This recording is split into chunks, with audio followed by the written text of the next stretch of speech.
In this video, I'm going to explain multiple strategies that you can use to maximize your points in the new Pizza Planet contest, and I'm going to tell you some brawlers that you can choose if you want to maximize the probability that you get more points, get to the top of the leaderboard, and get more pizza slices to spend in the shop. First things first, play with a teammate if you can. It's a lot easier to set up these strategies if you have someone that you can talk to while you're playing this. Now, if you are playing with randoms, almost all of these tips will still apply to you. It's just easier to set up with a teammate. In Basketbrawl, the situation is interesting because you can score both 2-pointers and 3-pointers. If you score a 2-point shot, that gives you 1,000 points. A 3-point shot gives you 1,500 points. So since you need to get 5 points to win the game, if you get a 2 and a 3, that's going to give you 2,500 points. If you go 2-2-2, that's going to give you 3,000 points, and same if you go 3-3. But if you go 2-2-3, that's going to give you 3,500 points, which is the most possible that you can get. So if you score 2 2-pointers and 1 3-pointer to finish off the game, that will maximize your number of points, but I would strongly recommend not to go for this. If you're up 2-0 and you have the opportunity to score a 3-pointer to end the game, a lot of the time it is in your best interest to do that, immediately end the game, and not try to go for the 2-2-3. The amount of points that you're gaining by getting the 2-2-3 is only 1,000 more than if you went 2-3. So by intentionally not scoring it and trying to go for a 2-2-3, even if you give up like 10% of your win rate,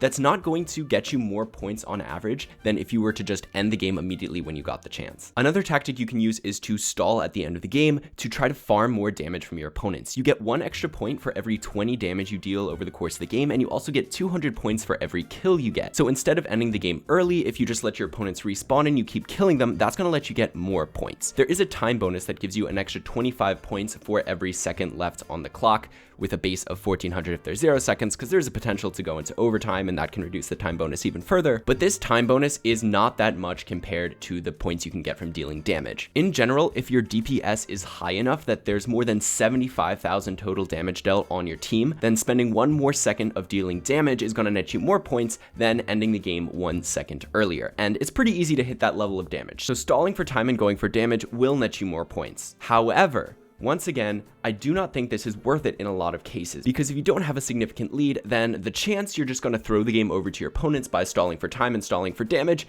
is actually kind of high. You don't need to reach the max possible points every single game to get to the top of the leaderboard. You need a lot of games in a row where you get a lot of points, and in order to get a lot of points, you have to win no matter what. If you don't win, none of this even matters. So stalling at the end of the game is never worth it unless you have a significant lead. For example, if you're up by 4 points in Basketbrawl, or if you're up by 2 points in hockey, then I think it's fine, because most of the time you're still going to win that game even if you stall for time. But otherwise, I would just try to finish the game whenever you get the chance. If you're up against bots, you also have a pretty significant advantage because they're usually really bad. So in this case, you can definitely farm them for damage without ending the game. You can even go into overtime by letting them score against you if you want, and that's also going to get you more points. But like I said, don't do this against real people, because there is a chance they're going to win the game, and if you let them win the game, you're losing a lot more points than you stand to gain by getting some extra damage. Now, when choosing what brawler to run in the contest, because it's 2v2, a lot of times you're going to be on your own, and you want brawlers that, have a decent amount of HP or can do a lot of damage. Also, the more damage you do, the more points you get. So high DPS brawlers are going to be very strong here, but at the end of the day, you just want to be able to win. So pick brawlers that you're good with, that you think you're able to win with, and that can do a lot of damage. And ultimately, that's just going to give you the best results. But I was experimenting, and one variable that was overlooked was the fact that you can get points from healing.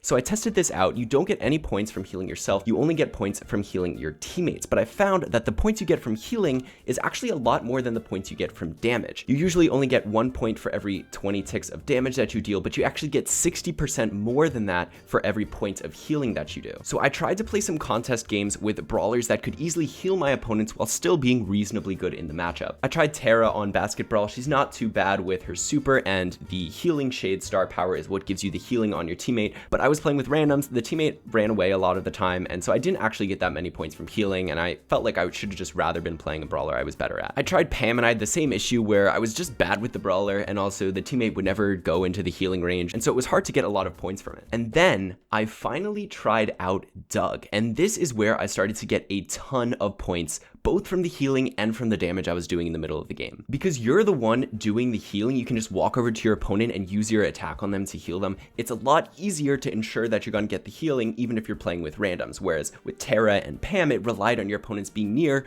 whatever the thing is that was doing the healing. And also in Basketbrawl, I felt like Doug was actually pretty good because of the way the walls were positioned. A lot of people were playing melee brawlers, and so it was really easy to get a ton of damage and also get the healing points on top of that. And because the healing points are boosted by 60% compared to the damage, that really adds up, especially when you're healing and doing damage at the same time with each of your attacks. Now, Doug is definitely not good in every mode, and I don't think for non-Basketbrawl modes he's going to be quite as good. I think if you're going to play healing brawler, you should pick something else. I think Barry or Barley, as well as Byron, could work well on the other modes. Depending on what the maps look like, they might be too squishy to play if there's a lot of Mortis and melee brawlers going around. But this idea of picking a brawler that can heal as well as do damage seemed to generate a lot of points. And I think if you're going for the max possible points, Doug is the way to do that in Basketbrawl. If you have a teammate that has a ton of health, that can consistently get to low health and you can consistently heal them back up, you're going to be able to get points even when your opponents are respawning and you wouldn't otherwise be able to get points. For me personally, because I'm playing with randoms and I think me playing Doug is decreasing my win rate, I think I'm going to switch to better DPS brawlers that I'm more familiar with for the future contests. But if you're playing in a team, I think Doug is a cool option that you can experiment with, as well as other healing brawlers. It's just if you think your win rate is going to go down by any amount by choosing to play a healing brawler over playing a DPS brawler, it's probably not going to be worth the extra points you're getting from the healing.